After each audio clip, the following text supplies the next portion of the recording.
Hello everybody, Gamer Pretty Boy here again.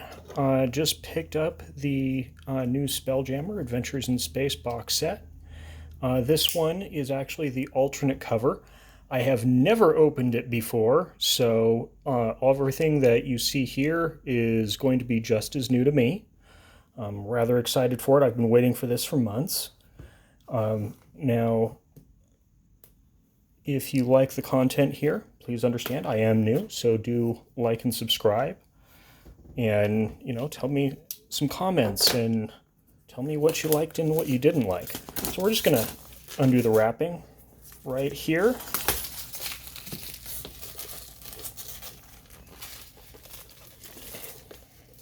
I love how shiny this is. It's got some nice reflection.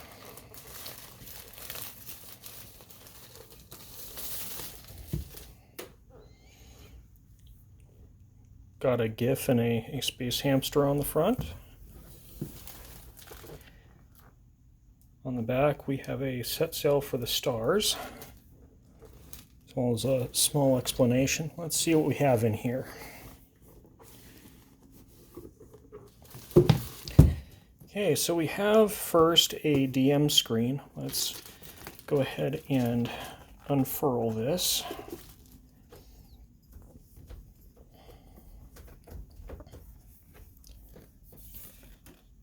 So we've got some pretty nice artwork here with some dragons.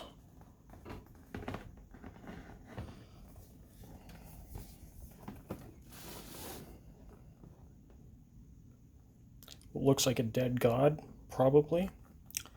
Let's see what kind of stats we have on the inside. Setting a DC, skills and associated abilities. Okay, here we go. So we've got a map and a depiction of air and gravity for Spelljammer. That's actually very useful for an explanation. We've got an astral encounters table. That's very good, as well as initial attitude, which is rather helpful. Onboard ship encounters.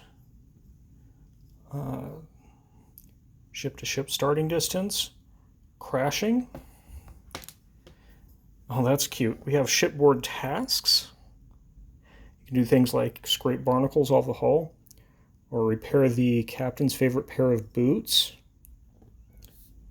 We have ship quirks, so if you're meeting a random ship in space, you can have random quirks to each ship.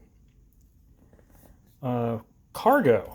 So if you're raiding an individual ship, you can have some random cargo, whether it's cheap or expensive. So like cheap cargo, like 20 ballista bolts. Well, fantastic. Whereas an expensive cargo might have like 10, 20-pound kegs of gunpowder. That's actually pretty impressive. It would have been nice if on the front of the DM screen, if we had a map of space, just to give the players a little bit more of a visual clue than just artwork, just so that the players can go, okay, well, I want to do that, go there, because that's actually something I've noticed that's rather helpful, is that your space is limited. So on the front of a DM screen, if you can put a world map on, that's immensely helpful to the players. But still, I like the artwork. I mean, that's absolutely gorgeous. An absolutely stunning artwork. The cardstock, rather thick, very sturdy, and I like that. Because I will tell you, if this is in like a messenger bag or a backpack, you don't want your DM screen getting messed up. Now let's go to the first book here. We have the Astral Adventurer's Guide with a picture of a GIF right on the front, smoking a pipe. Okay, Nikki, we're going to have to get you out of the way here. Let's see what we got. And then we have a Hadozi I'm sure Charlton Heston would not be pleased. All right. So this is almost like a player's handbook for Spelljammer, just a general statistics, new races and classes, ship-to-ship combat, etc. We have an introduction here, what Astral campaigns are like. These pages are thick. Oh goodness, look at this. I like how bright and vivid it is. Plus, it really shows off the new races for Spelljammer. That's really good. Okay, all right, so we have here Divine Options. Backgrounds, okay. So we have an Astral Drifter. So basically this is like the Spacer background. Let's see.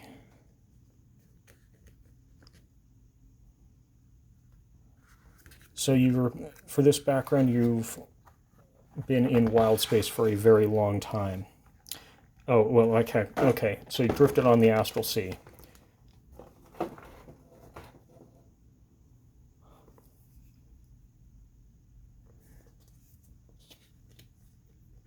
And it looks like you might have gotten into contacts with some dead gods.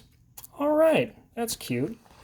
And then you contrast it with the Wildspacer. So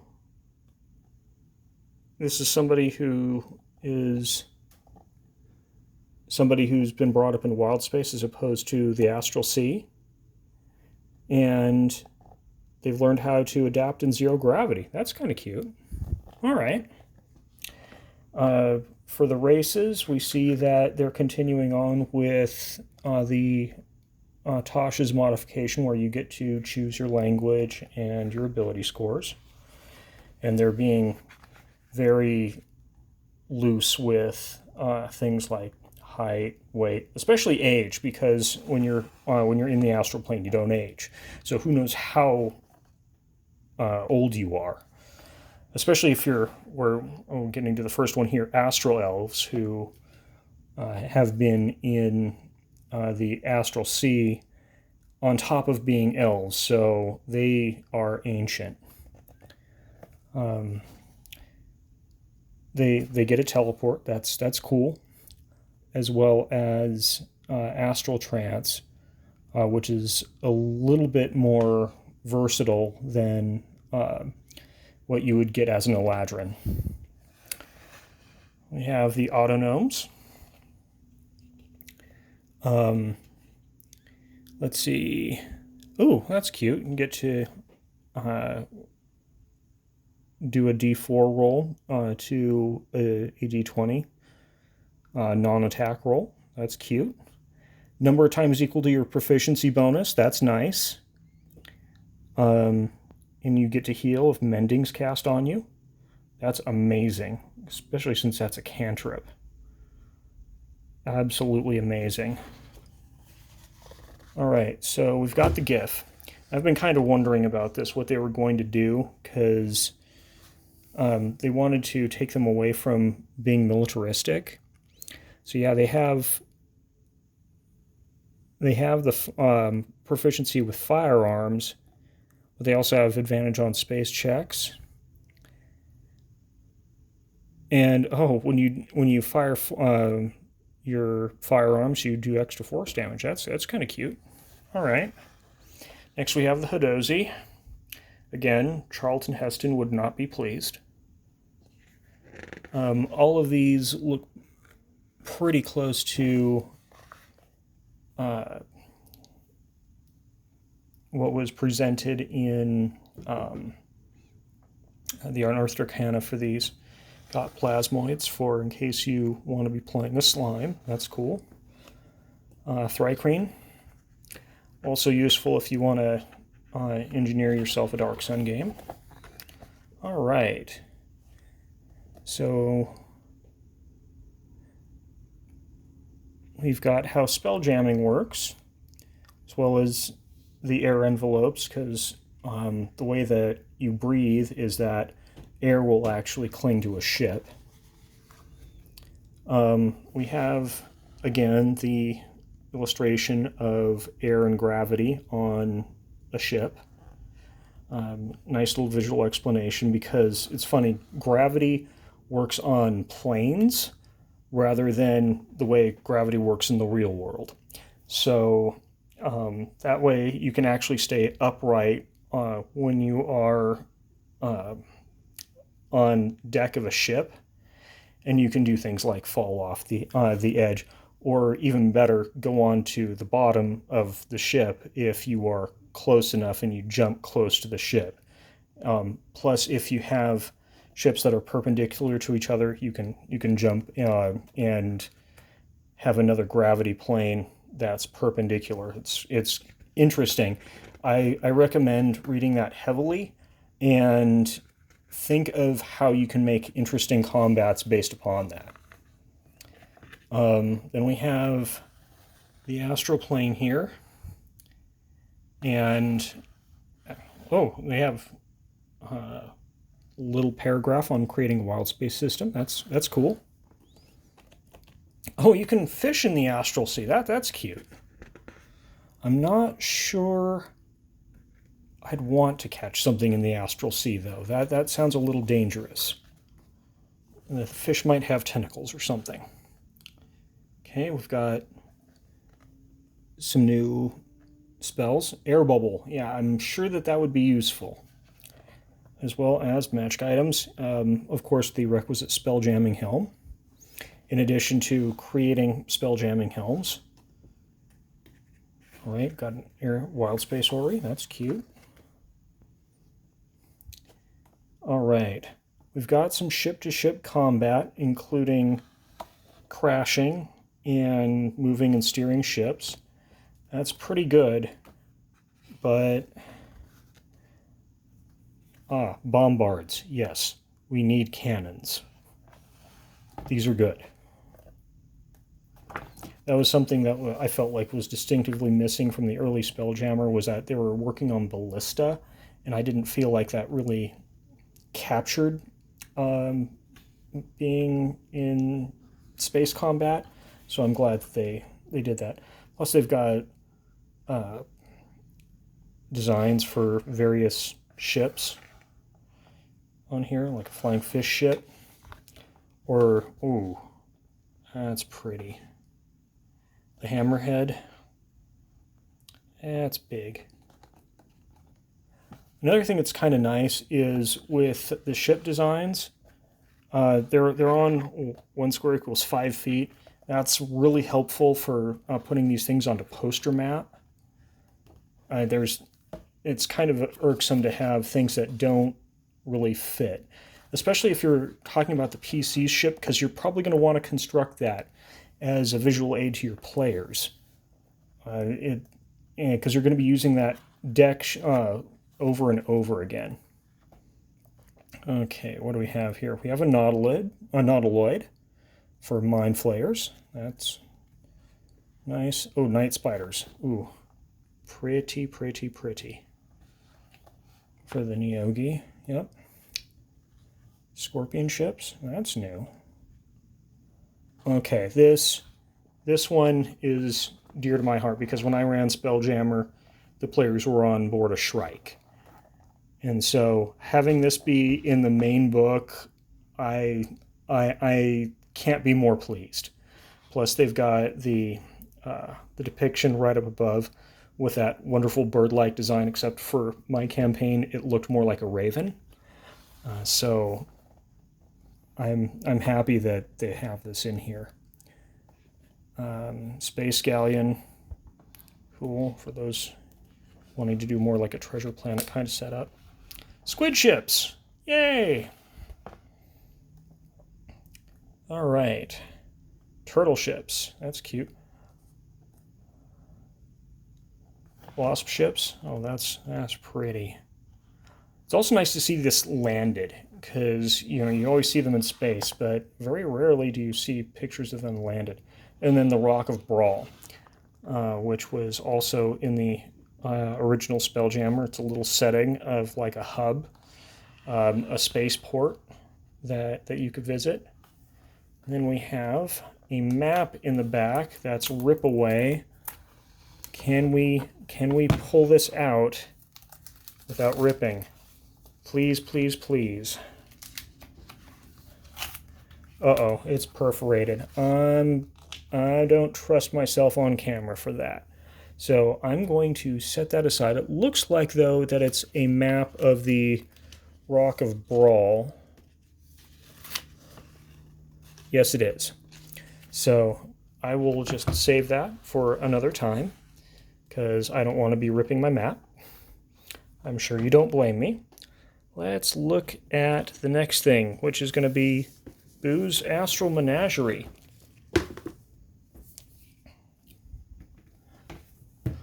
I'm actually probably not going to do any more than a thumb through of Light of Xeraxis, just because I really don't want to be giving spoilers to an adventure on camera.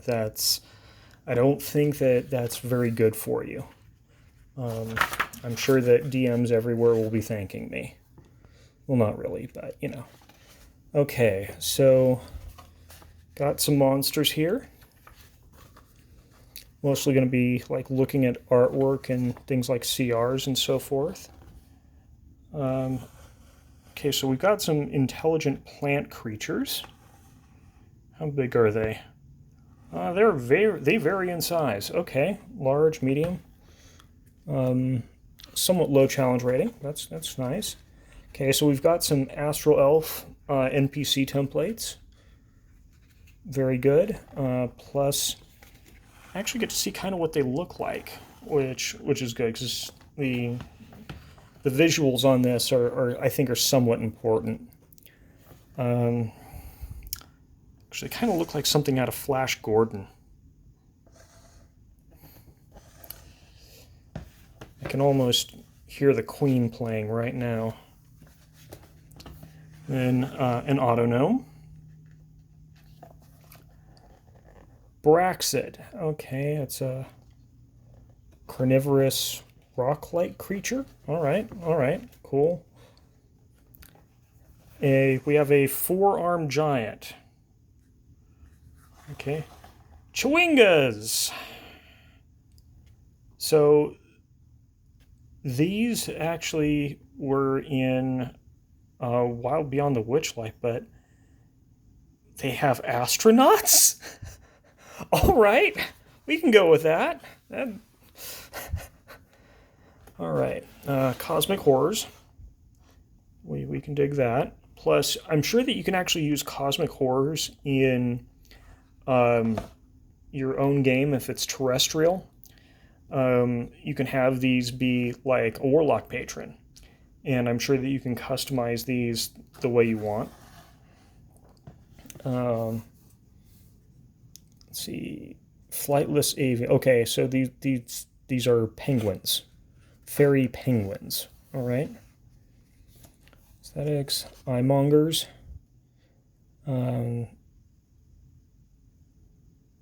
So they're beholders that look like asteroids. All right.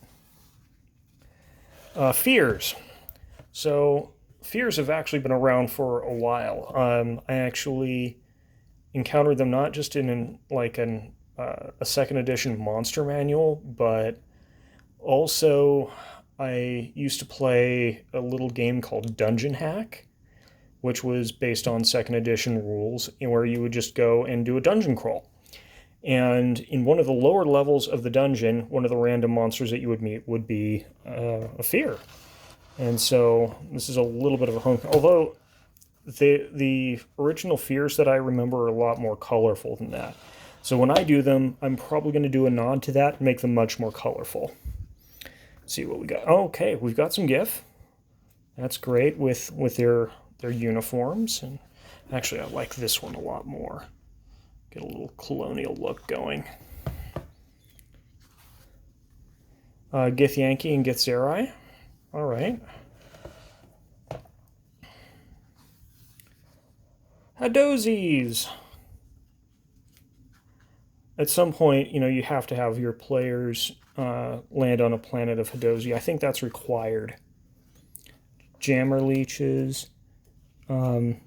Kindori, which are Wildspace whales. That's really pretty. Lunar dragons. Let's see. Okay, so the lunar dragons, we've actually got all sizes. So, like a true dragon. That's good. Megapedes. Okay, that's really good. I'm sure that you can have a little like gnome with a staff shoot at it and have little spiders come out. The Mercane, they're merchants in space. They were around for the original Spelljammer. Murder Comet. This is I've never heard of. Let's see. I don't even know how to pronounce that. Brain collectors. All right. The Neogi. They're spider people. And they are one of the creatures that you can meet in Wildspace. Plasmoids, which we saw as player characters. Sirlons, Rhaegar. Let's see what else we have here. Solar dragons. Looks like we have all sizes of solar dragons as well. That artwork is just gorgeous. I have to say I'm liking the more vibrant artwork in here. I'm sure that everybody is going to be happy that there are space clowns. Gotta have killer clowns from outer space. Space eels, space guppies, albatrosses. Oh, here we go. Space hamsters. You have to be able to, power your ship, and so giant space hamsters on their hamster wheels are one of the ways that you can power your ship. And we also have space swine. I am definitely going to be using those.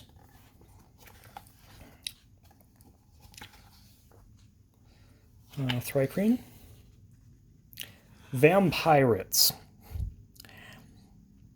I don't know how I feel about this. Anyway, so for the Light of Xerxes, let's just do a, like on the summary, I want to see what level range we have on this. In a way, I'm hoping it's variable.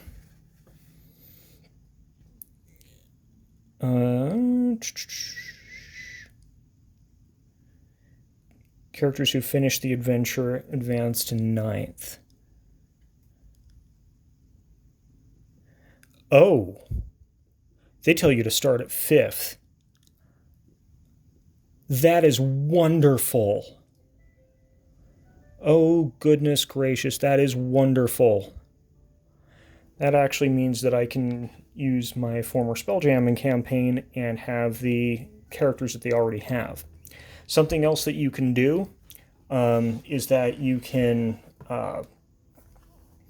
use one of the other adventures, like one of the box sets, like Lost Mine of Phandelver, or Stormwreck Isle, or Icespire Peak, or you can use the first 2 chapters of Frost Maiden, and you can use that to advance to 5th level, or you can use the guidelines in the book here to just create characters at 5th level. So anyway, I'm rather pleased. Tell me what you think in the comments, and tell me what excites you about what you saw here. What really inspires you to create games. So anyway, I hope you enjoyed, and I'll see you later.